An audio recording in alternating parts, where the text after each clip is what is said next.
Hi everyone, welcome to Brunch Business. Well, here we are, set, ready and waiting for Gary to cook us a beautiful Chinese soup, as he always does. And it's really good that he's doing this because he gets really passionate about this. He loves to cook, so do I actually, but he loves to cook Chinese dishes and he's very good at it. And it kind of leads really Ricky well. Shah probably wouldn't agree with that. Well, probably not, but he's Chinese, he cooks. But it leads really well in what I think we should discuss today, and that's love the role that you're in. Oh, okay. And he loves that role. He even starts doing the cha-cha-cha-cha, the Chinese method of chopping things up and making a mess in the kitchen. So I think it's really good that we discuss that today. It's important to love the role that you're in, don't you think? Of course it is. If you don't enjoy it, don't do it. Well, that's true. So Yeah. what do you think are some things that someone can do to improve their mental or state of mind to get them into that kind of loving the role you're in mindset?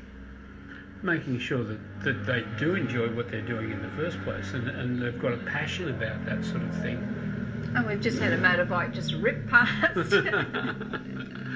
But yeah, that's probably the whole focus, isn't it? Yeah. Enjoying yourself and enjoying what you do, and making sure that you can perform whatever it is that you're doing to your best abilities. Yeah, exactly. And I think the other thing is too is, look, if you and I have an argument, and we very rarely do.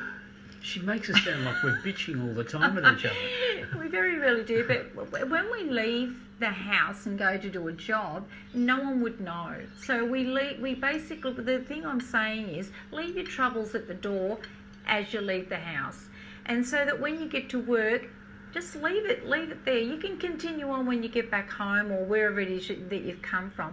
And the other thing too is important to leave work. That is very hard too, but it has to be done. You know, there's so many things, just day-to-day issues that laden people, and they let them drag them down without really thinking about it. And if you do go to work, and if you concentrate on what you're doing and leave that worry until you go out of work at the end of the day, half the time it's insignificant. Exactly. It's not that you find that you get back home and you think, you know what was that all about?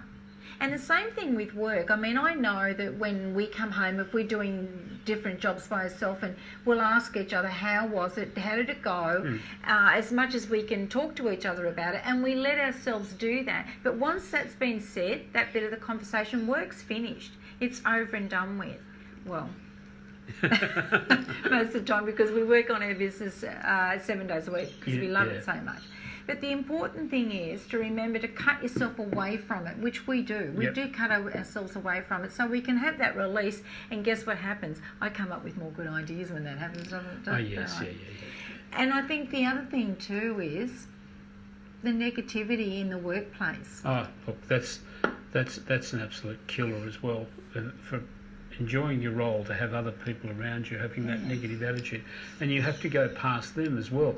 You just have to pass by the other person that could be possibly dragging you down or dragging everyone else down, and they're normally the person that isn't happy in the job that they're doing. They're not enjoying their role whatsoever, and it's very hard to make people wake up to themselves to either enjoy what they're doing or to go and find something that they're going to enjoy. I think the important thing is, if somebody is whinging at work and they're whinging to you, don't buy into it. Don't agree with them. No. Show them that there is something else besides the whinge, whatever that they're whinging about. Turn them towards what is good about their job. And the same goes for you. If you've had, there's nothing worse than having something that can go wrong in your day, and it can be a customer, or the computer crashes when you're in the middle of doing something huge. Her greatest fear. That's happened to me.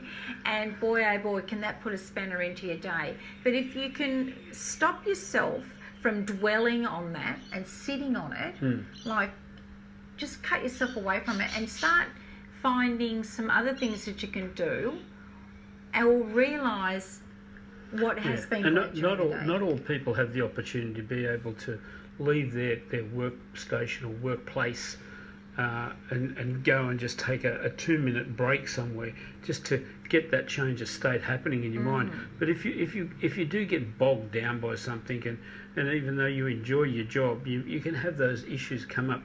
But if you can just get up and walk away from them for a moment and come back, you find yourself totally sorted. Even if you have to go outside and just go for a walk outside and just smell some fresh air. Like I said, Yoli, not everybody has that opportunity. But just find something to break yourself from that pattern that you're in at the time. Yeah. So there's some little hints that you can do that can help you love the role you're in. That's what it's about.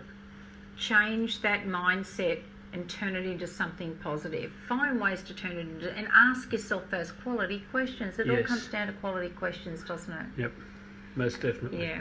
So that's our message for today. And I can't stay much longer because I've got to go inside here and peel and devein these prawns. So catch you later on, guys. Okay then. Bye, guys. Bye now. And don't forget, keep smiling.